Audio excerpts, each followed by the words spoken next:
And with me now is Ben Harris-Quinney, the chairman of the Group, a Conservative think tank. Thanks for joining us this afternoon. It seems that the Prime Minister would have to perform some sort of minor miracle in the Commons this afternoon when he speaks to MPs if he's going to really mend a party that's fractured on two fronts now. Europe, of course, and secondly, this IDS row. Yes, I think it's going to be impossible for the Prime Minister to heal the rifts in the Conservative Party with one speech. What I think he will attempt to do is remind the party of their achievements, both in terms of governing but also the recent electoral victory, and question whether the party wants to risk losing all of that in an internal spat.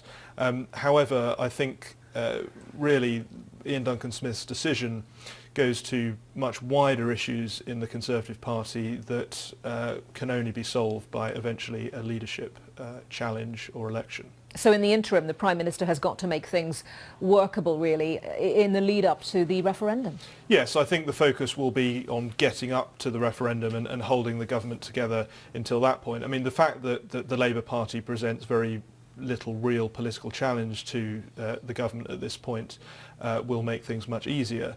But the perception of the Conservative Party in the country as being deeply divided, I think, is an accurate one, but also a very damaging one. But the government's, you're talking about Labour not presenting so much of an issue, but the Conservatives have got an issue with their own backbenchers. That seems to be enough of an issue for the leadership to handle right now, doesn't it? Well, I think it would be fair to say the two greatest political forces in Britain at the moment are one side of the Conservative Party and the other side of the Conservative Party. That's where opposition is effectively being conducted. And I think David Cameron has made the mistake of forming his cabinet and his government and the senior members of the Conservative Party with a narrow sort of chumocracy, and there's a lot of resentment in the party because of that.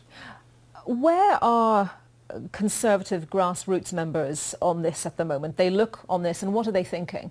Well, the problem is with the leadership of the Conservative Party as it stands is it's not just that it's not representative of the country, it's not representative of the Conservative Party on issues like Europe, but certainly on the cuts to disability payments as well. The vast majority of the Conservative Party aren't in favour of making cuts on the backs of the most vulnerable, and I don't think the country is either.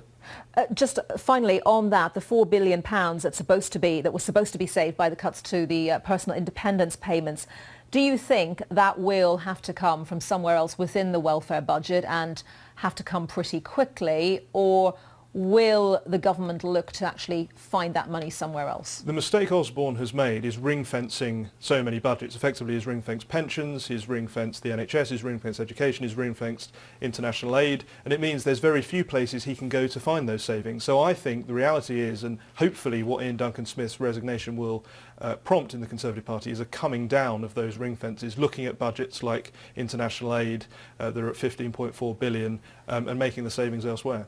Okay, Ben Harris-Quinney from the Group. Thank you very much.